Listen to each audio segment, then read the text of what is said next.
كله فلاسعيو هاليلويا هيوتنا نعريلو ማዕዝናትና ነማዕዝን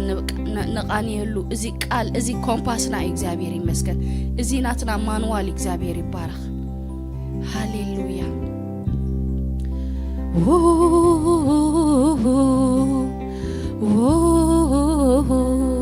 እስኪ ጸልይሎ ማዓልቲ እግዚአብሔር ይመስገን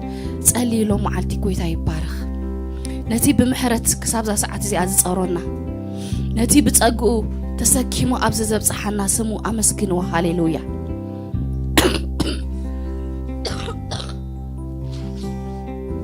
እግዚአብሔር ወይ ነመስግነካለና ከምዚ ዝበላ አጋጣሚ ስለዛካና እግዚአብሔር አቤትካ ክንርከብ ስለዝገበርካ ነመስግነካለና እግዚአብሔር አቡ አብዘ ጽባህ በመሕረት ስለጸሮና ነመስግነካለና ስለ ምሕረትካ ነመስግነካለና ስለቲ ስሬት ኃጢአትና ነመስግነካለና ስለትነነ ማዓልቱ ዝግሕደግ ኃጢአት ሕድገት ኃጢአት ስለቲ ብንስሐ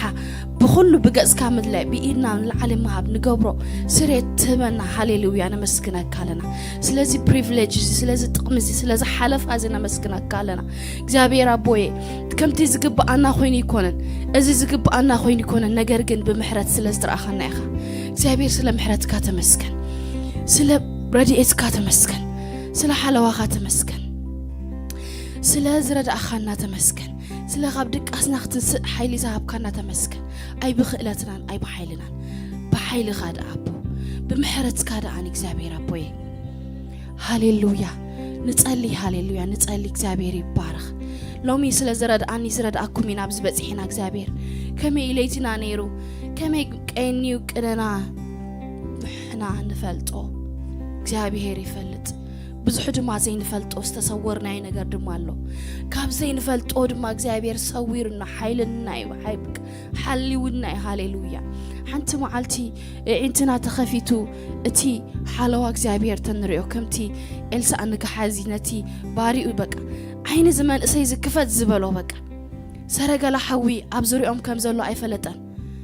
هاليلويا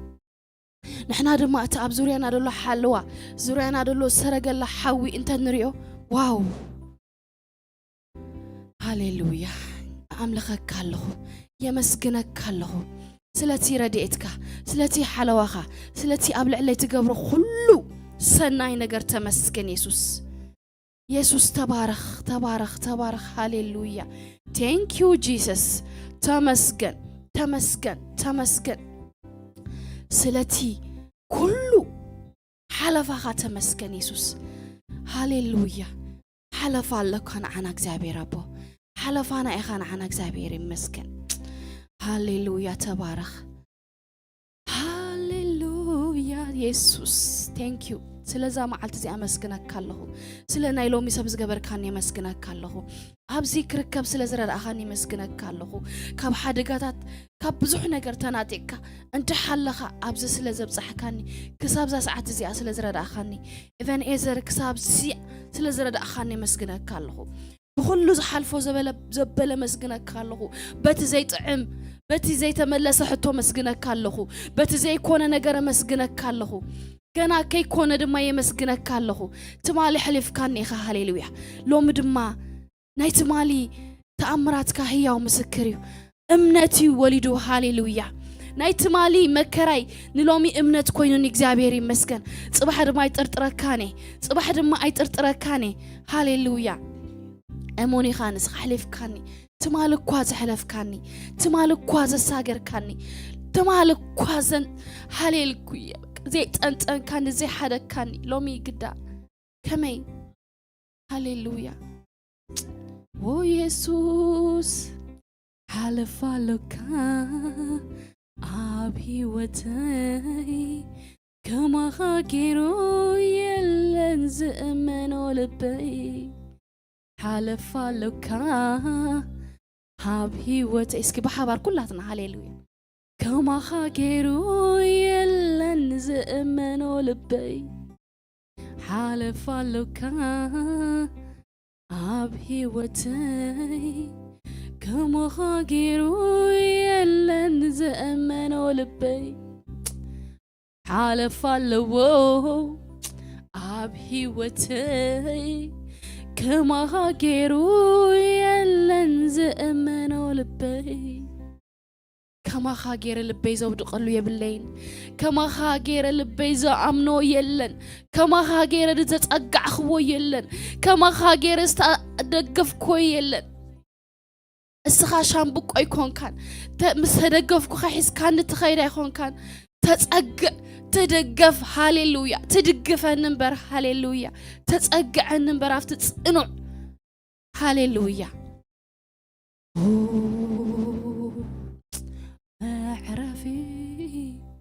معرفي يسوع حقا يا معرفي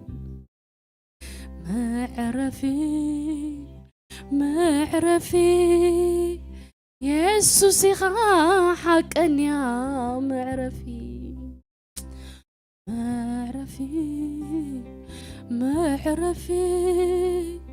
يسوع حقا يا معرفي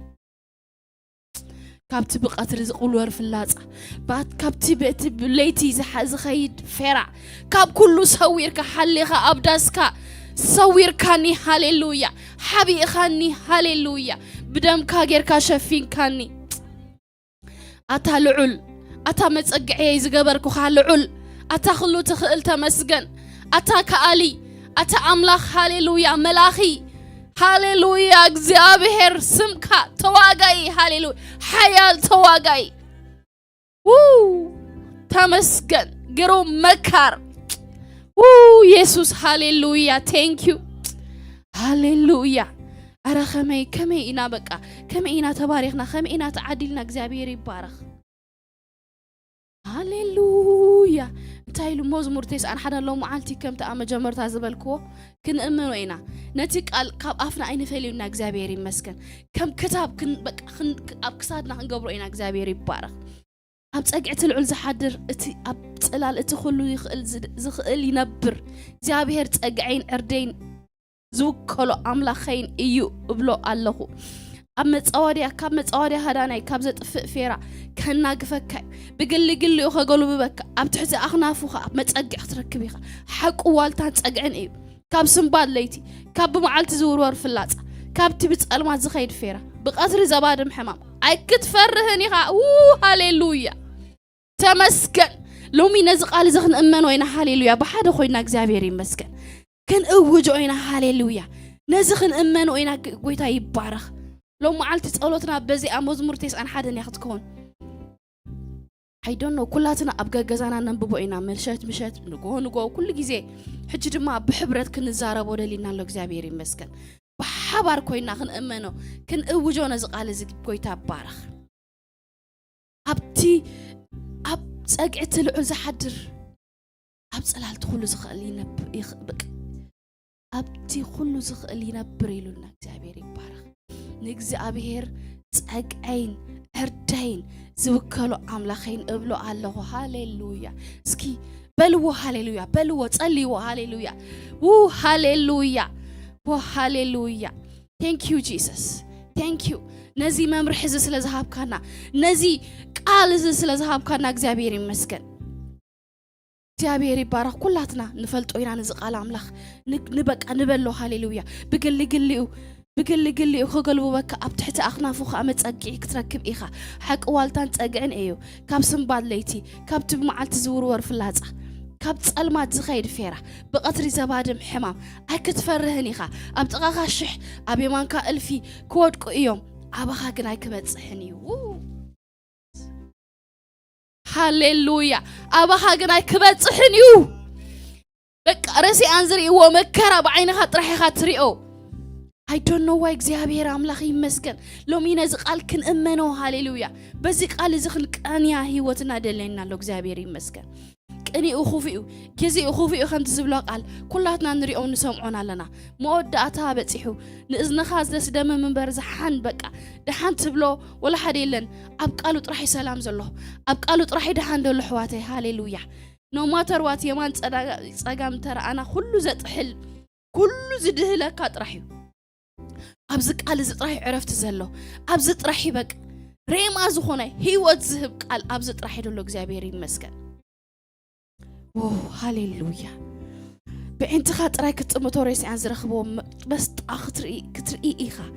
نقويتاي نسخة معقوبة إيخا إلكا إيخا أمو نرعل سمت أجي إيخا سلزقبر كايو إكاي زبل أيك رخبكان سقاي أبدو كانك أيك قربن أب كل من قدها كحلوخا نمل أختوك إززل كاي آمين هاليلويا أتا خبز قال زبلت نبيات يلن هاليلويا هاليلويا أتا هاليلويا حزب أملاخ لو معلتي نقرك الله هاليلويا أب كل من قدها كحلوها نمل أختو تايلو كإززل كاي واو ماني أنا هاليلويا ماني مل أختد إززل لي nobody كن بك أفتيوني أفكيروني بك بخم بتأجى حاريوني هاليلويا من قصدك هنا تكون حاريني هاليلويا نحدش كيدان كهنات بك كوينا نحنا حري ولدو قدوس حزبي واو أرخن ديت أبز قالوا تريحة تعرف نريق لنا يمانان تأجامنا هاليلويا وك ورا وك بك كاليفورنيا تريق والله مونستري لومو بك أشماوت يعملوا تريق والله هاليلويا رسي أنزر خبو مستان بعينتنا نريق لنا إكزابير يرئينا له هاليلويا قويتا هاليلويا أزق قالك خنحبا كل جيزي نزق قالك كم كتاب خوننا كاب أفنا كين فيلي ورد عنا إكزابير أبوي أبزي تخل قالك خنوكل هاليلويا تنبيت حدا خفته يا باتنايو كابز زعب تنبيت كن يلن حواتي كابزي زعب تنبيت ولا حدا يلن هاليلويا جابيري بارخ أب كل ما قد خاك حلوخا لما الأختوخ إززل كايمو اقرخا بأمن خيت عنك أفسي أبلع على أداوم كتأروخا يوم واو زغا أزقرم أب اقرخا بأمن خيت عنك أف هاليلويا كاين عنك أف كاين عنك أفسي ما عنك أف سلازلو كايو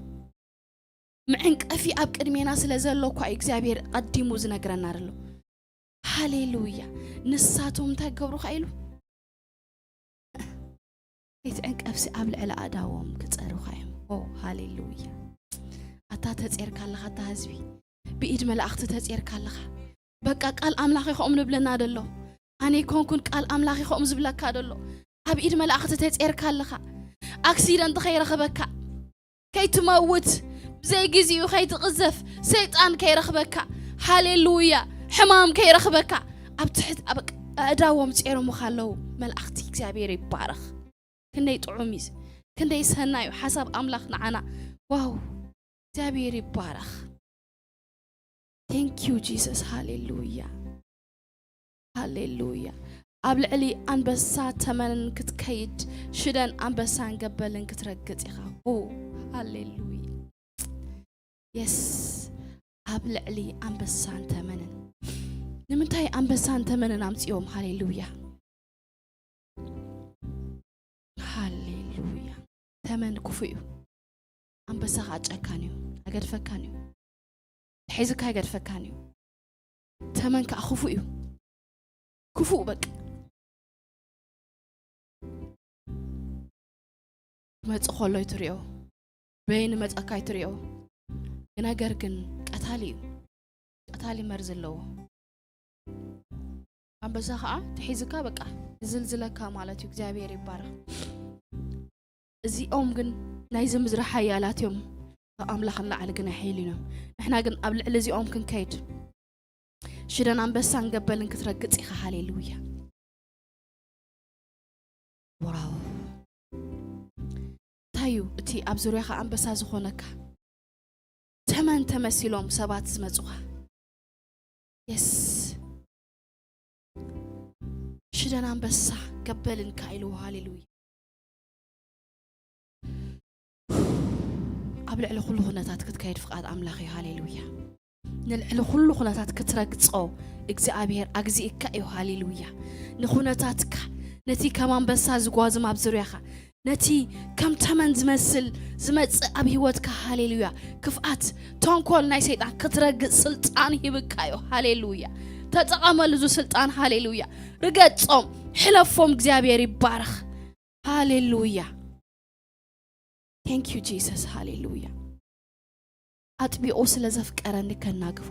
ንስመይ ስለዝፈለጦ ከልዕሎዬ ሃሌሉያ አጥቢኦ ስለዘፍቀረኒ ኢሉ ሃሌሉያ ከናግፎ ንስመይ ስለዝፈለጦ ሃሌሉያ ከልዕሎዬ ዋው yes አብልዕሊ ሃሌሉያ አጥቢኦ ስለዘፍቀረኒ ሃሌሉያ መኒቱ ዘፍቅር እቲ ብዙሕ ዝተሓድገሉ መኒቱ ዘፍቅር እቲ ኣነ ንስኹምን እቲ ካብ ናይ ዘለዓለም ሞት ናብ ዘለዓለም ህይወት ዝተሳገረ ሰብ ኣጥቢቑ የፍቅር እቲ ብብዙሕ ዝተማሕረ ሰብ ኣጥቢቑ የፍቅር ኢየሱስ ዋው ነቲ ብዙሕ ዝተሓድገሉ እንታይ ኢሉ ኢየሱስ ክርስቶስ ብዙሕ ይደፍቅር እቶም ብዙሕ ዝተሓደገልና ኣበሳና ዝተሰረየልና ንሕና ኢና ሃሌሉያ ንሕና ኢና ኣጥቢቕና ክነፍቅር ዝግባአና ንሕና ኢና ብዙሕ ተሓዲግልና እግዚአብሔር ይመስገን ንስሙ ስለዝፈለጥናዮ ድማ ሃሌሉያ ብስሙ ስለዝፈለጥናዮ ንስሙ ስለዝፈለጥናዮ ድማ ከልዕለናዮ ሃሌሉያ ቃል አምላክኩም ይብለካ ከልዕሎ ይብለካ ኣሎ ሃሌሉያ ንስመይ ስለዝፈለጥካዮ ከልዕሎ ኢሉ ሃሌሉያ ከልዕለካዩ ካብቲ ደሓዘካ ነገር ካብቲ ዝጠበቐካ ነገር ከልዕለካዩ እግዚአብሔር ይባረክ thank you hallelujah hallelujah ክጽዋዕን ኣነውን ክመልሰሉ ብጸባ ምስኡ ክኸውን ከናግፎን ከኽብሮን እየ ነዊሕ ዕድመ ኸጽግቦ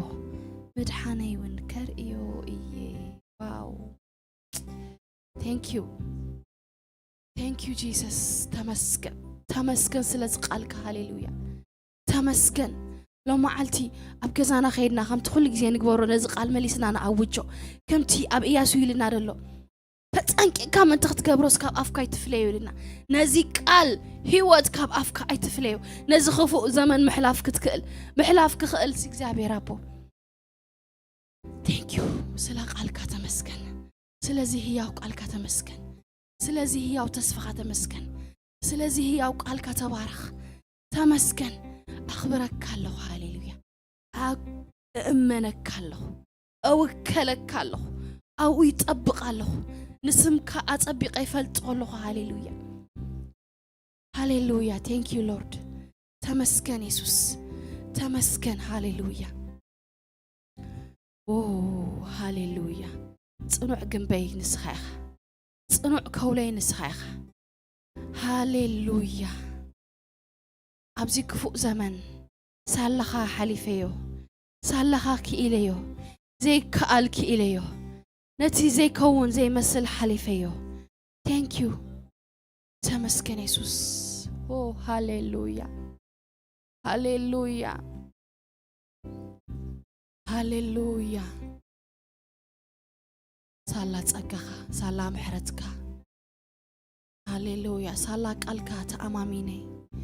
يحلف الله جزي هاليلويا ጸልማተይ ይሰግር ኣለኹ ካብቲ ጸልማት ኣሕሊፈ ይርኢ ኣለኹ ሃሌሉያ ኪንየው ትኸረን ኪንየው ትኽርባ ኣሕሊፈ ብእምነት ጥምት ኣለኹ thank you Lord ሃሌሉያ ተመስገን ስምካ ይዕብዮ ኣለኹ የኽብሮ ኣለኹ ሃሌሉያ thank you Lord ተመስገን ካብ ምስጋናን ላዕለም ወንታይና ክንብለካ እንታይ ሲኽንብለካ እንታይ ውሬታ ክንመልሰልካ ሃሌሉያ ሃሌሉያ ዓብዲ ሓድሽ ዓመት ኣብዛ ሓዳሽ ወርሒ ሳልሰይቲ ሰሙንያ ትኸውን ደላ በዚ ቃል እዚ ክንእምነካ በዚ ቃል እዚ ነዚ ዓመት እዚ ክንሓልፎ ክንጥሕሶ ሽደን ኣንበሳን ገንበልን ክንረግጽ ኣንበሳን ተመንን ሓሊፍና ክንከይድ ረጊጽናዮም ብእጋርና ክንከይድ ሃሌሉያ ተመስገን أوجه الله نزع عمت زيها هاليلويا أتبقى نسمو سلا بق أتبقوا انتايلو أتبقوا سلا زفكران خناقفو نسمي سلا زفلت أدم انتاي كالعلو نزع عمت زيها أتبقى زفكران لو كيزي فلتت أملاخ صح زعبي لو كيزي كم دما كالعلن نزري لو كيزي هاليلويا كيرا أخو نفاس دمنا كيلي مسجن الله هاليلويا جنا كي كونه خلو هاليلويا ونياتو مسكون اللو مسجان كل سبي فلتوي ክርስቲያን ገና እንታይ ክገብር ዘሎ ከይኮነ ገና ደመና ከየለ ገና ንፋስ ከየለ ጎዳ ጉድ ገና እንታይ ከሆነ ማይ ክመልእ በቃ ንስኻ ጉድጓድካ ጥራይ ፈሓር ንስኻ ትዝግብአካ ጥራይ ግበር ዝራ ጥራይ እግዚአብሔር ይባረኽ ትዘብቆል ንስዩ ሃሌሉያ ዓመት ለውጥ ያዚያ እግዚአብሔር ይባረኽ ዓመት ምስጋር ሃሌሉያ ዓመት ምስጋና ዓመት ምጥሐስ ዓመት ንፍልጠት ወድ አምላኽና ዓቤሉ ዓመት በኽብር ካብ ክብሪ ናብ ክብሪ ንሳገረሉ ዓመት በመንፈሳዊ ፍልጠት ንግለጸሉ ዓመት በፍቅርና ንለየለየሉ ሃሌሉያ ዓመት በትሕትና ንግለጸሉ በትሕት ዝበለ መንፈስ በትኒ አምላኽ ልብ ንረአሉ ዓመት ርእስና አንነትና ቀቢርና ንረአሉ ዓመት መንፈሳዊ ህይወትና በቃ ዘዓብየሉ ዘጉልዓለሉ ዝዕንብበሉ ዓመት ንፈርየሉ ዓመት ፍሬና ድማ ነባሪ ዝኸረሉ ዓመት ሲልካ on end of day ኮነስ ነባሪ ፍረ ንፈርየሉ ሃሌሉያ ሃሌሉያ ንግለጸሉ ዓመት ከም በቃ በወልቂ በሕብረት በቸርች ደረጃ ንዓብየሉ ንበዝሓሉ ዕልቅልቅ ኢልና ቦታ ድጸበና ጊዜ ይኹን ሃሌሉያ ዓመት ዓጺድ ይኹን ሃሌሉያ ክንድተን አንበጣን ኩብኩብታን ዝበልዕን ዓመታትና እቲ ናይ ንወርሶ እቲ ናይ በረኸትና ክንዱ ይከውንን ሃሌሉያ ንዑ እንዳርአና ንአምላኽ ክብሪ ንሃቦ ክብሪ ሃቦን እግዚአብሔር ክብሪ ሃቦን እዚ አምላኽ ሃሌሉያ ንዑ እንዳርአና ነቲ ዝመጽእ ክብሪ ነቲ ዝመጽእ ክብሪ ነቲ ዝመጽእ ክብሪ ወዲ አምላኽ እንዳርአና ሃሌሉያ ዋው ዓመት ዝፈራሕናዮ ዘይወርሰና ታይሉ ንረሲ ዝፈርሖ ይዝወርሰይሉ ንጻድቕ ገና ካፍት ዝፈርሖስ እንታይ ገብረይሉ ይባልሆ ሃሌሉያ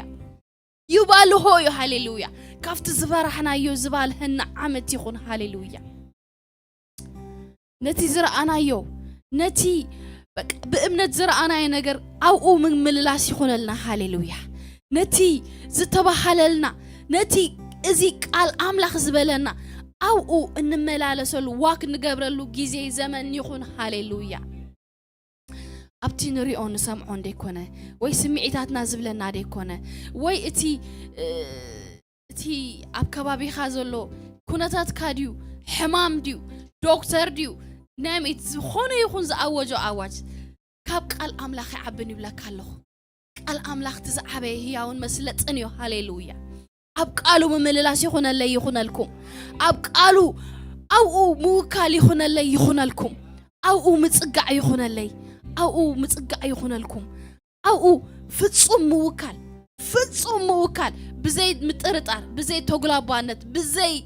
ሓንቲ ዶት ጥርጣረ بملؤ لبنا بملؤ حيلنا أبقى نوكللو عمت يخون هاليلويا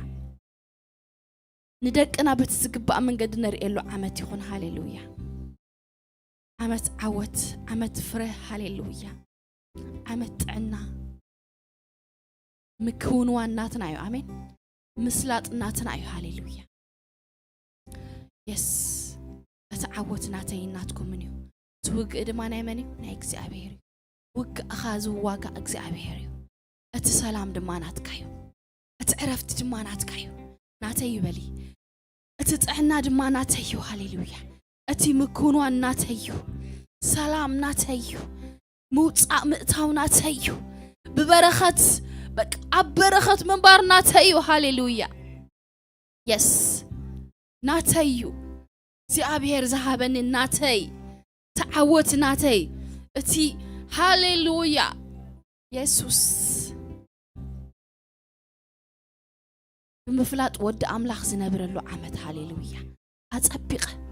كابتي تمالي زفلت كون العالي برقت እግዚአብሔር بفلتأتاي بتصحني قنا نن معلتي بفلتأتنا ناقفين آمين بفلتأت ود أملاخ نعبيلو زمن يخون بفلتأت ود أملاخ تعبيلو زمن كي يخون حفتي بفلتأت ود أملاخ تعبيلو زمن كاي يخون قال فلتت كي حوسنا ناي رأسنا كي حوسنا ناي اكسبرينس ناي زحالفنا يقلملا كي وسخنا بملو توكلتي أبتي قال أبتي ياو قال أفتري ما قال زخونة أو زخونة فلتت كاو زخونة فلتت تايلو قال أملا خفتي موداتا ريفيليشن كابزي زوسخ انت إلو ما عاد كوسخ إلو كابزي زوجدل دم بركة وقول إلو كي وسخنا كي قدلنا أبتي بقو تصحيف ودلو خلن تروفن بك حلفا كوار أزلوه انت ودينا يوكواد اب هيوتنا ابتن هيوان زماناتنا سي نزفلطات ابز زلو كعيدكا زي ودا في حركا زي ودا ابز دلو سي انت بتصحنا يوكوا حواتي قال كي وسكا ناي راسخا كي وسكا ناي قلمله كي وسكا قدفوت خالق قدفوت دفلت كايو اي ساغركانيو ابز يخون لو معلتي ابز ريما زخونه قال مو قال بقى اوي اسو يزلو بقى افتوشت اغزابير يبارخ أبزك على زنو كللو عمت يخون إزي جزيزي كال جوجل وسيخ كاجلا ملا أيوات أكاني كس أكاي أي تقول حوي أبز متيخات علي أبز متيخان بب هاليلويا أبز متيخا فلت هاليلويا في حركة زي ودا بقى أو كندي برخت كندي تريجر يزلوك زعبيري مسكن حسابكو كم أجر أبزوري أنا خلو تعين ماي أبزوريانا خلو تعين ماي أبتقانا خلو نحللو إنا هاليلويا تقال أملاخ أبتقانا أب أفنا كاب فنجانا كاب تنفاسنا زقرب كنسو أبزوح جيزي نحللو أنا نرأسي أبكم رخباي نحللو رخباي نموت تقاطقا خوين خد فيت نفيت كقات أمي إرخباي نرأسي نياتو بزوح جيزي كاو خنفل خلنا عيننا يشفن هاليلويا عين ماي تراي نريون أبزوريا برختنا نحللو أبزوريا برختنا يتأمينا أبزوريا برختنا يتأمونا هاليلويا كم يكونن قال أملاخ كم يكونن حساب أملاخ نعين نعخمن تعين ماي أبتقانايو مسانايو عين تخم تراي كفت عين تاي تراي كفت حنتس فلت أتود أملاخ عين تناي كفت أبتقاناي تروبا كاب روبا كاب دخا روبا ماي كفلفل شعو كاباخا خستي أم سبات كاباخا كروي أم سبات كاباخا سلام بقى ختشرفي خا سلام هاليلويا سلام كتكفافليخا تعنا كتكفافليخا فلتات كتكفافليخا تحتنا كتكفافليخا صدقي كتكفافليخا منقست أملاح كتكفافليخا كله أباخا مليئو يفسس تمستير أبقالو ترحي زلو أبقال أيكونن شرش مقيار أيكونن أقل مقيار أيكونن قل مقيار أيكونن أفلت أتود أملاخ طرحي دلو بقو معباي يخون النادو كابت أتصبح كابلومي تصبح زحاشكو سبك خون اكزابيري مسكن قالوا يتو مستير تلومي زا شقرن بحري تصبح هيك رخبوني زحاشكو سبك خون انتر أتعيره بقالو كقانيان هيوتي تر أفتينا سيو بقى هاليلويا أتبيقو سلزفكرن انت قبريلو هاليلويا أتبيقو سلزفكرن كناقفوي نسمي سلزفلتو كالعلا كايشو هاليلويا ناتو ملعالي حشنا رأسنا ملعالي ترفنا بعلنا ناي ودقت قدامنا انت تعبيت نتعبي ستاي تقدم ايلو ودقت رأس خايت العل بعلو خلعلا كايو أتبيق كافكرو نسمو فلتو أقوله أفتفلت أتزي ودا أقوله إخزابير مسكن كحيزكم ويتا يبارخ Thank you Jesus نمدرنا نذكر لنا فلت أتود أملاخ حزبنا كبارخ نصلي لنا وانجيل كبصحون نصلي لنا سلام كخونا مدرنا نصلي لنا إخزابير أبوي أو خيدنا ገንዘብنا مش انتايلو أبراهام قال كأتولو خلص حزبي تومنات كاولدوس أب جبت خيرهم تخجبرهم كأنقوا ميم كأوجن بزح جنزب حزام دوما تخجبرهم ناب كملوا سيمنا مدرهم يلومش زابيري مثلا كندتي زحلفنايو كندتي زبالة زي كونس اتحيزنا عن خير بركة يا عبيك زابيري مسكن نهزبنا خنورس نعدنا خنبتصح ندقينا زابيري بارخ هاليلويا እግዚአብሔር أمونيو كم زيلو أي قصلني خنتات سلام حزبنا يبصح هاليلويا دقنا دما نصلي يلو مالنا እግዚአብሔር يمسكن فلطت ود أملاخ يعبيو እግዚአብሔር أبو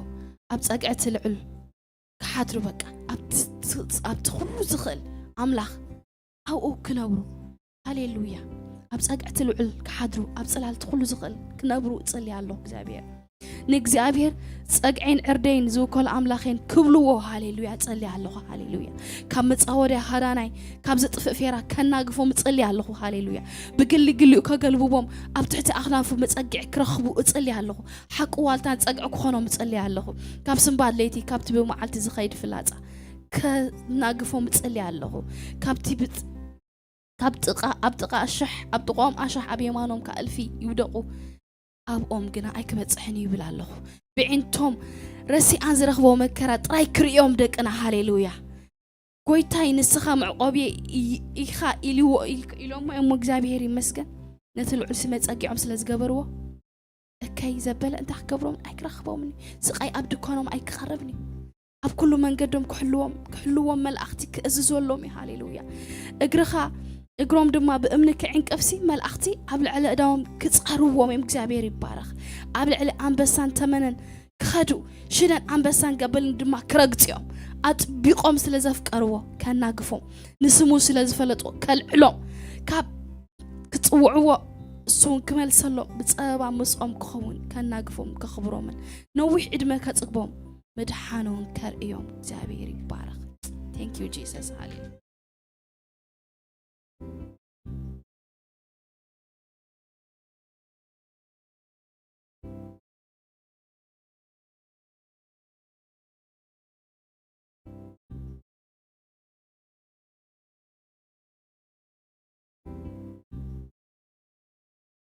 تسفى زابنا أموني أمين دو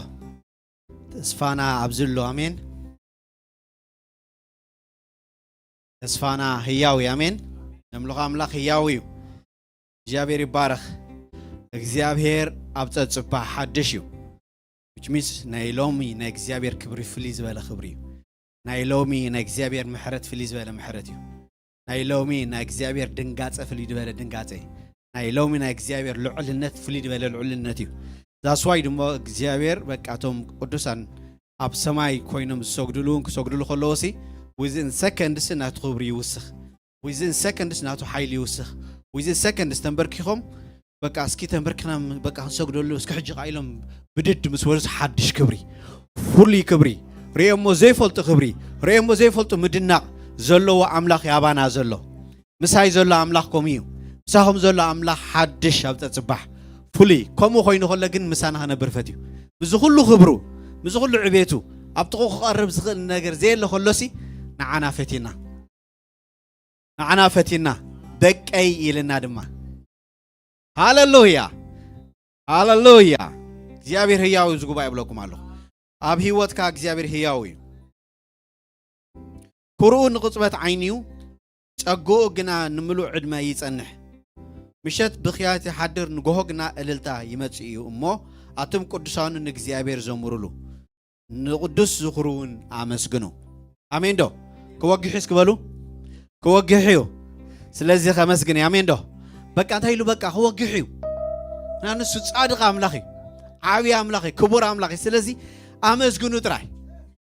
ኣመስግኑ በር ንሱ ብኽብሩ ፍሉይ አምላኽ በኃይሉ ፍሉይ አምላኽ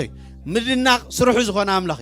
በቃ ምግራም ሓድሽ ነገር ምግባር ጸልማት ናብ ብርሃን ምልዋጥሲ ኣመሉዩ ሃሌሉያ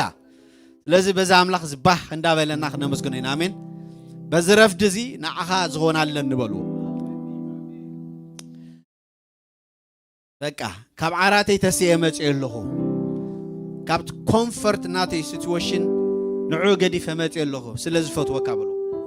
ፈቲኻን ብፍርኻ ስለዚ ማረኽካኒ ንህለኹ ድማነ ተማሪኸ መጽእ ኣለኹ ብፍቕርኻ ተማሪኸ መጽእ ኣለኹ በቃ ወድኻ ብምልኣኽ ተበጅኻኒ ኢኻ እቲ ኤሌመንታሪ ዝመስል ነገር ንሱ ህይወትና ዝልውጥ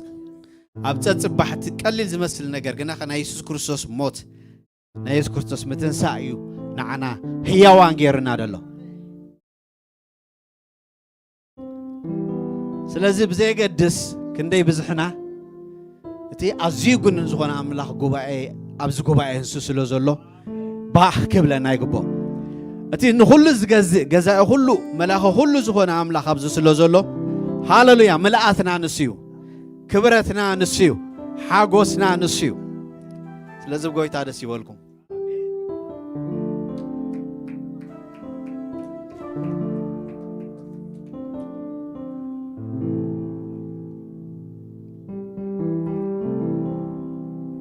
خابلو ጓሳይ ካሞ ዝጎድለን የለን እግዚአብሔር ጓሳይ ካትብል ከላ ካንታይ ማለት ይመስልኩም ዝጎድለን ካየለን ማለት በቃ አውቶማቲካሊ እግዚአብሔር ምሳኻ ጓሳኻ ተኮይነስ ዝጎድለካ የለን አሜን ዶ እግዚአብሔር ምሳዩ ክትብል ከላ ካሲ እግዚአብሔር ድማ ጎደለካ ይመልእ እግዚአብሔር ጓሳይ ክትብል ከላ ካሲ እግዚአብሔር ድማ ነገርካ የጸብቅ እግዚአብሔር ጓሳይ ክትብል ከላ ካ እግዚአብሔር ጻልማትካ ይገፍፍ እግዚአብሔር ጓሳይ ክትብል ከላ ካ እግዚአብሔር ምሕረቱ አባካ ይብዝሕ ምክንያቱ ቃሉ ህያው ስለዝኾነ እግዚአብሔር ጓሳይ ዝጎድለን ድማ እግዚአብሔር ጓሳይ ዝጎድለን የለን አብዝኸድኩ ኸይደ ምሳዩ ዘላለም እግዚአብሔር ጓሳይ ዝጎድለን የለን አብዝኸድኩ ኸይደ ምሳዩ ዘላለም እግዚአብሔር ጓሳይ ሃሌሉያ ዝጎድለን የለን አብዝኸድኩ ሃሌሉያ ምሳዩ እሱ ዝኾነ እስከ ሃሌሉያ ምሳዩ ኩል ጊዜ ምሳዩ ኩል ጊዜ ምሳዩ ኩል ጊዜ ምሳዩ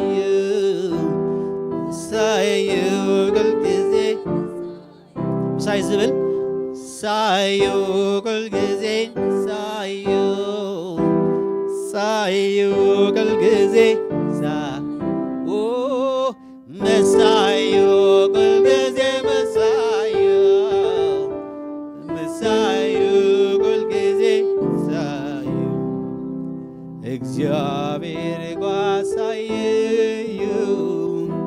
ዝጎድለን የለን አብዝኸድኩ ኸይደ ክወርስ እናበልኩም እስኪ ዘምርዎ ክገዝእ አብዝኸድኩ ኸይደ ክወርስ ክገዝእ ሰላም ናተዩ ዕረፍቲ ናተዩ ብሓጎስ መታ ምውፃእ ናተዩ ኣብ ኩሉ ቦታ እግዚአብሔር ምሳዩ የለን አብዝኸድኩ ኸይደ አውፅዎ ኣብ ቅድሚኹም አውፅዎ ኣብ ትኸድዎ ሁሉ ንእግዚአብሔር ሕጂ ቅድሚኹም አውፅዎ ሃሌሉያ ምሳዩ ኩል ጊዜ ምሳዩ ኩል ጊዜ ሃሌሉያ ምሳዩ ኩል ጊዜ ምሳዩ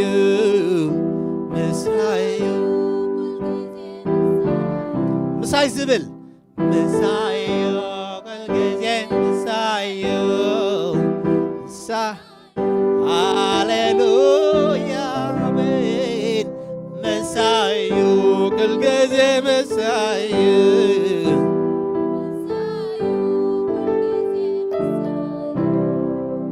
ምሳይኻ ጎይታ ምሳይኻ ሁሉ ጊዜ አመታዊ ያምውፀይ ሁሉ ጊዜ ምሳይኻ ኣብ ዝኸዶ ሁሉ ምሳይኻ ሃሌሉያ ኣብ ቤተይ ንስኻ ምሳይኻ ኣብ መንጎ ኣሕዋተይ ንስኻ ምሳይኻ ኣብዚ ከተማይ ንስኻ ምሳይኻ ኣብ ዝውስኖ ውሳኔታት ንስኻ ምሳይኻ ኣብ ዝኹሉ ጎደናታት ክሓልፍ ከለኹ ንስኻ ምሳይኻ ሃሌሉያ ብርባርባ መድፈይረ ኩሉ መገደይ ሓሊኻኒ ጋብ መዓልቲ ውርፍላታ ተጠቂቃለይ ያሰጊፍካኒ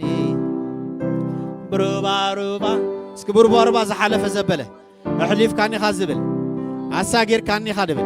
أحلفكاني خازبل هاليلويا معلتيز والرفلات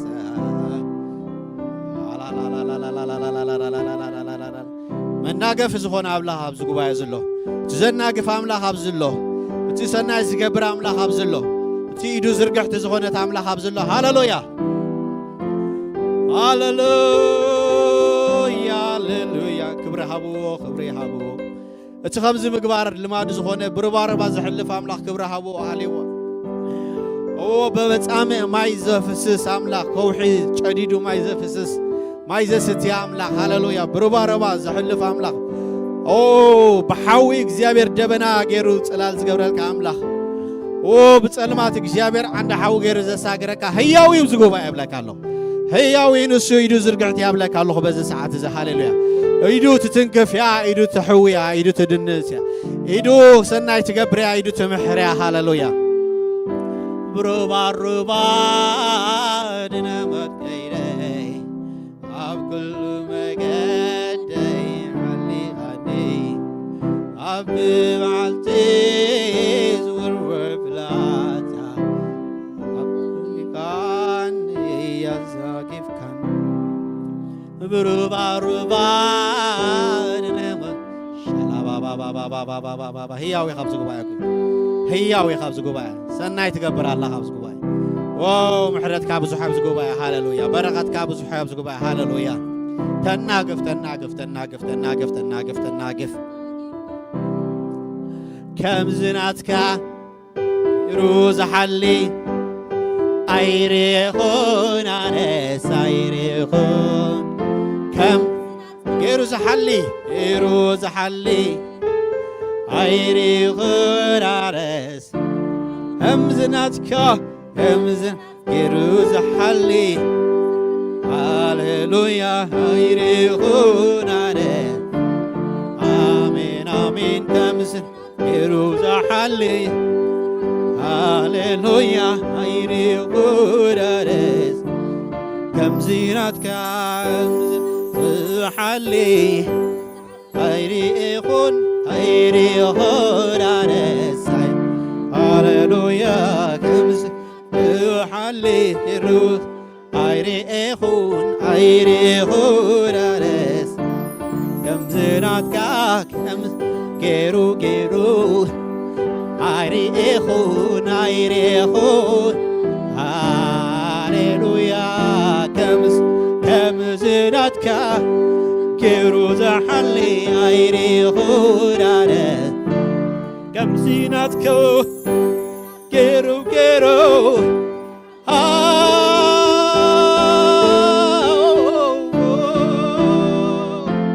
زناتك Jerusalem,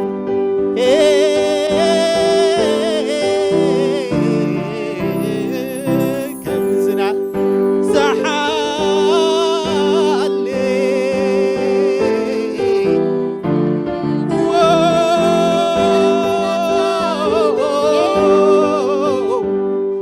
عيري غنارس كاتي وغيرو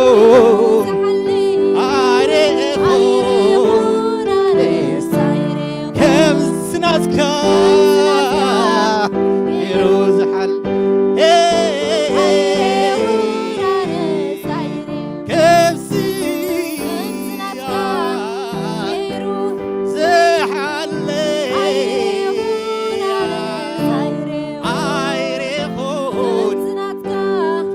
يروز حلي كبسي كبسي نعتك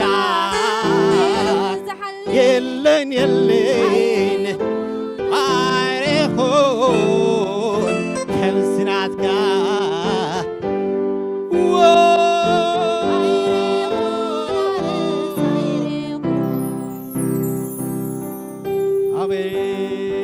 آمين هاللويا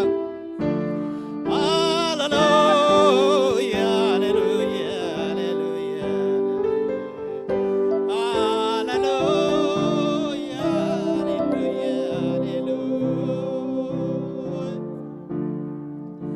هاللويا هاللويا هاللويا يلن كما خاجرو زفكر كما خاجرو زحلي كما خاجرو ነበር የለም። ሃሌሉያ እግዚአብሔር ጓሳየዩ ሲጎድለኒ የለን አብዝኸድኩ ዘይደ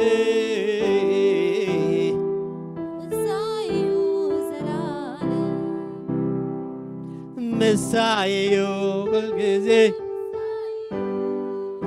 ምሳዩ ሁልጊዜ ምሳዩ ሁልጊዜ ምሳዩ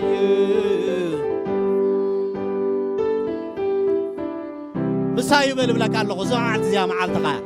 እዚ ግዜ ኻዩ እዚ ሰዓትካ እዩ ሎሚ ትባረኸሉ መዓልቲ እዩ ሃሌሉያ ሎሚ ሎማዓት ሓድሽ ዝኾነ ኣምላኽ በቃ ሓድሽ ዝገብረካ መዓልቲ እዩ ሓድሽ ክኸውን እዩ ህይወትካ ዝሕደሰሉ መዓልቲ ምእታውካ ምውፃእኻ ዝባረኸሉ መዓልቲ እዩ ሃሌሉያ ኮኔክት ግበር ምስኡ ምጥባቕ ይሕሸካ ምስኡ ተዛረብ ሕጂ ምስኡ ተራኸብ ሕጂ ንሱ ሎማዓንቲ ንዓኻ ዝደለሉ መዓልቲ ሃሌሉያ ምስኡ ትራኸበላ መዓልቲ ኣሎ መዓልቲ የማን ፀጋምካ ኣይትረአ ግደፎ ሰዓት ክንደይ ኣሎ ኣይትረአ ግደፎ ኮኔክት ግበር ምስኡ ሃሌሉያ ምሳዩ እግዚአብሔር ምሳይ ክትብል ከለኻ ሓው መንፈስ ቅዱስ ኣባኻ ክቃላፀል እግዚአብሔር ምሳይ ክትብል ከለኻ እግዚአብሔር ኣጋርካ ከልዕለን እዩ ሃሌሉያ እግዚአብሔር ምሳይ ክትብል ከለኻ እግዚአብሔር ዝረግፍ ከርግፎ እዩ ሃሌሉያ ሃቦ ግዜኻ ሃሌሉያ እግዚአብሔር ነገራት ከርግፍ እዩ ሃሌሉያ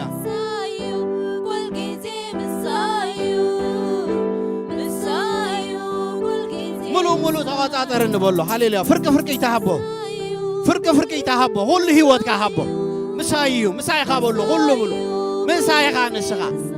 ሲስተም ምሳይ የለ ንስኻ ምሳይ ዘለኻ ድኻ ምሳይ የለ ንስኻ ምሳይ ዘለኻ ሃሌሉያ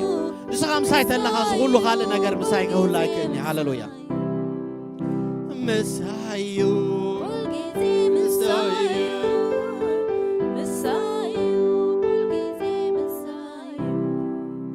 ምሳዩ ኩልጊዜ ምሳዩ ምሳዩ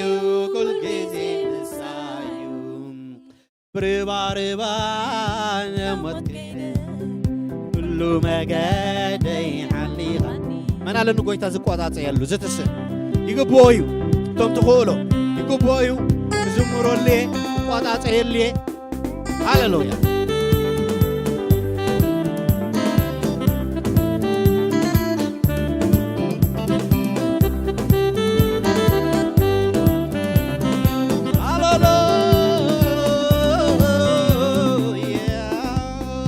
እግዚአብሔር ጓሳየዩ ሲጎድለኒ የለን አብዝኸድኩ ኸይደ ሃሌሉያ ምሳዩ ዘላለም እስኪ በልዎ እግዚአብሔር ጓሳየዩ ሲጎድለኒ የለን አብዝኸድኩ ኸይደ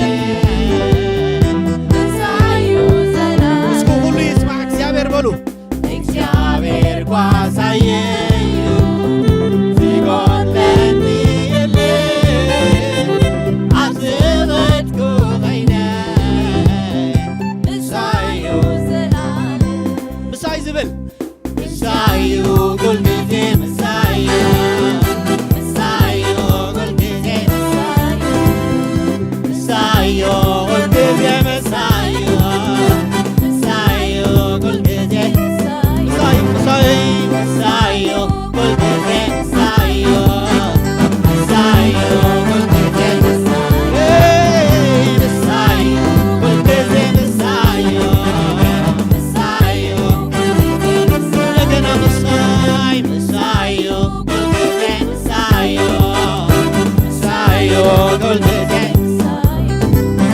Messiah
ታታታታታታታ አይሬሞ ማሕባር ከምዝናትካ ገይሮ አይሰማዕኹን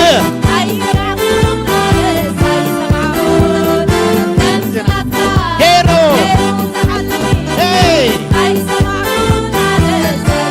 ከምዝናትካ ገይሮ አይሬኹን አውጅ አውጅ ገይሮ አይሬኹን እግዚአብሔር ጓሳየዩ ዝጎድለኒ የለን ኣብዚ ወድኩ ኸይደ መሳዩ ዘላለም እግዚአብሔር ጓሳየዩ ዝጎድለኒ የለን ኣብዚ ወድኩ ኸይደ እስኪ ብዛቕዒት ኩላትና መሳዩ ሁልጊዜ መሳዩ ሁልጊዜ መሳዩ ሁልጊዜ መሳይ አሸርካ መሳዩ ሁልጊዜ መሳዩ ምሳኻዩ ምሳኻ ሃሌሉያ መሳዩ ሁልጊዜ መሳዩ ሁልጊዜ ሓቢርና ምሳይ መሳዩ ሁልጊዜ መሳዩ መሳዩ ሁልጊዜ መሳዩ ሁልጊዜ መሳዩ መሳዩ ሁልጊዜ ምሳይ ምሳይ መሳዩ ሁልጊዜ መሳዩ መሳዩ ሁልጊዜ መሳይ ሸይ ሸይ ሸይ ፖፑሻ ካባባባባ ምሳይ ድብል ምሳዩ ምሳዩ ምሳዩ ምሳዩ ሁልጊዜ ምሳዩ ምሳዩ ሁልጊዜ ሃሌሉያ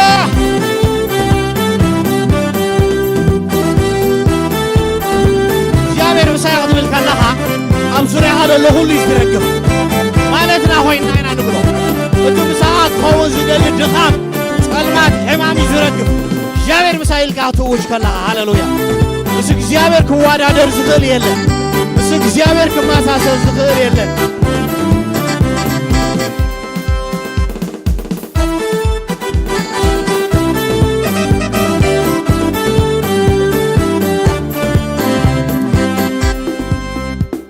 አይሰቅልን መሰንቆ ያብቦ አይወርድን ካብ ዝወኸረ ኣምላኽ ዳኔ ኣሎ ምሳይ ድልን ምስጋናይ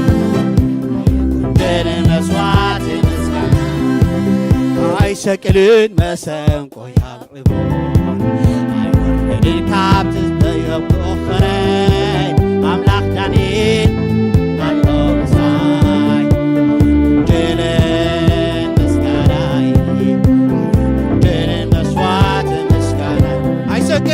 አይሰቅልን መሰንቆ አይወርድን ካብ ዘየወኸረ ኣምላኽ ዳንኤል ኣሎ ምሳይ ድልን ምስጋናይ ድልን መስዋዕት ምስጋና አይሰቅልን ዝብል አይሰቅልን መሰንቆ ያብሎ ካብ ዘየወኸረ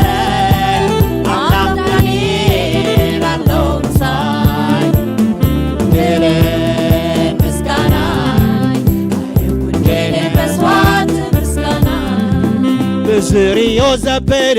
አይፈርህኒ ዝሰምዖ ድምፂ አይሰግኒ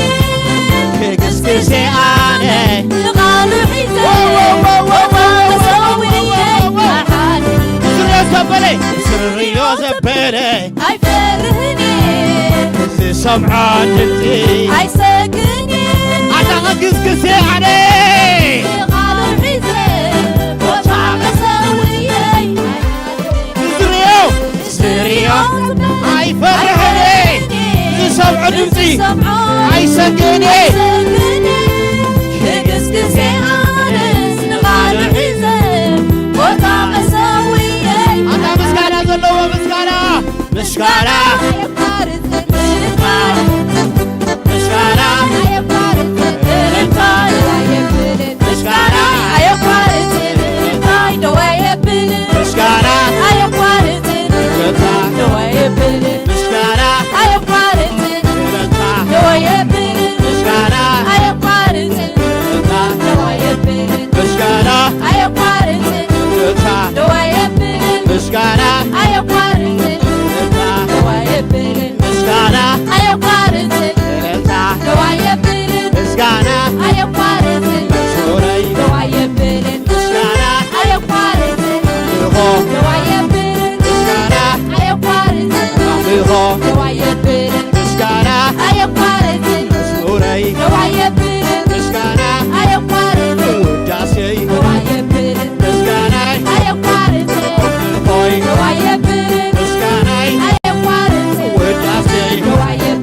ምስጋናይ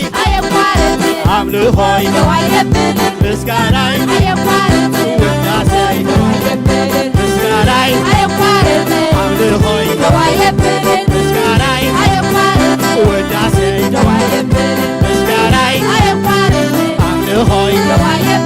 ምስጋናይ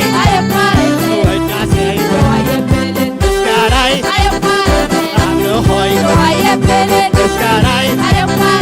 ውዳሴይ ምስጋናይ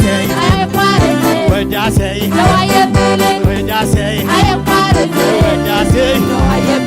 ምስጋናይ ምስጋናይ አምልኾይ ምስጋናይ ወዳሴይ ሃሌሉያ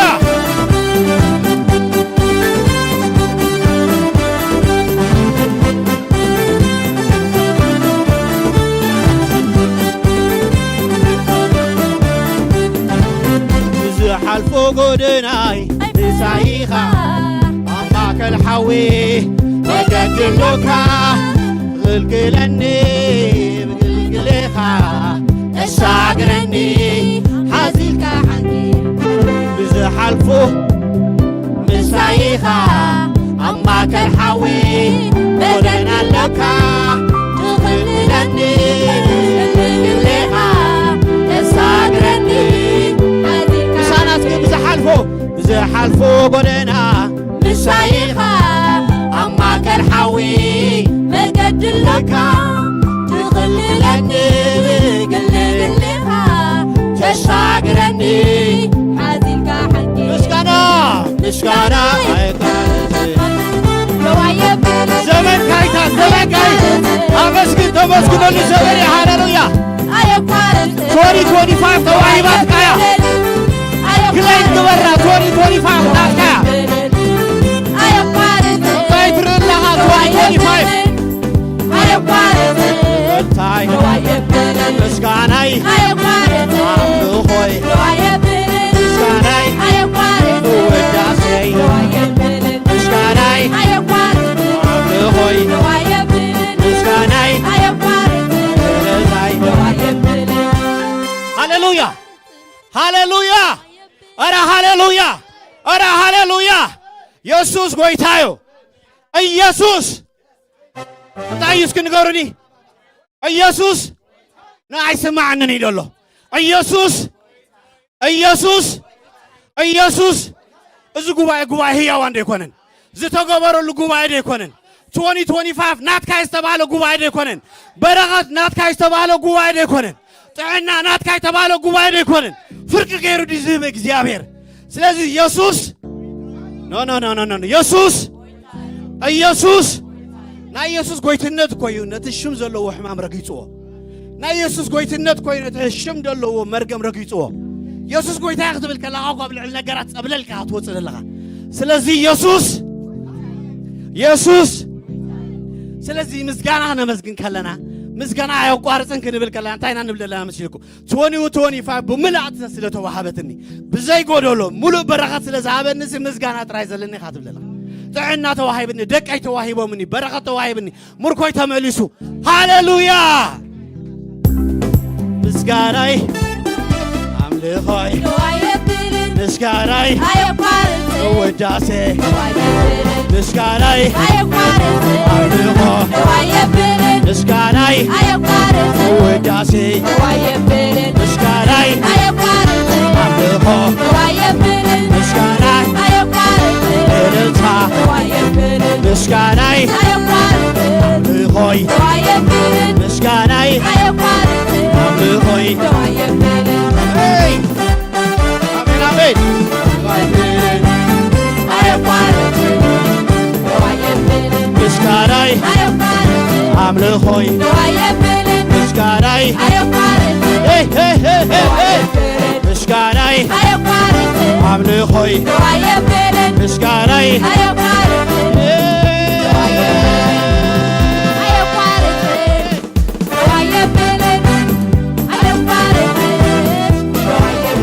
ዘየቋርጽ ጉባኤ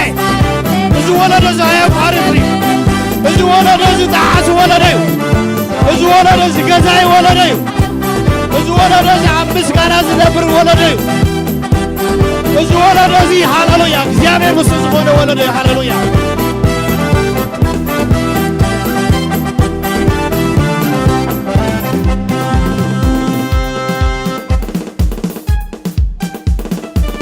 ዘመንካ እዩ ዘመን ብለካ ኣለኹ ዓመትካ ብለካ ኣለኹ ደስ እናበለካ ንእግዚኣብሔር ክብርሃኮ ሃሌሉያ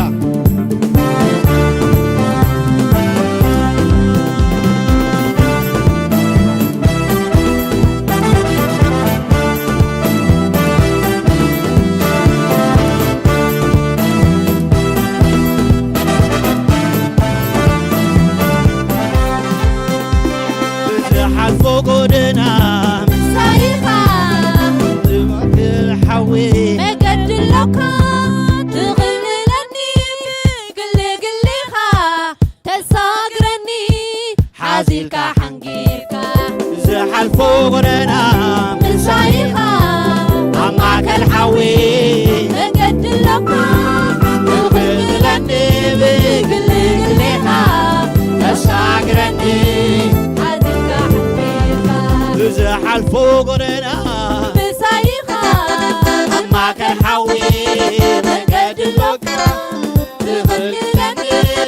ግልግሊኻ ተሳግረኒ ሓዚልካ ሓንጊርካ የስ የስ የስ የስ የስ የስ የስ ሃሌሉያ ሃሌሉያ ሽካ ይባረክ ኣምልኽዎ እስከ ኣምልኽዎ እዚ ግዜ እዚ ናትኩም ግዜ እዩ እዚ ግዜ እዚ ዘመንኩም እዚ ዘመን እዚ ሃሌሉያ ምስ እግዚኣብሔር ኮኔክት ትገብሩሉ ግዜ ሃሌሉያ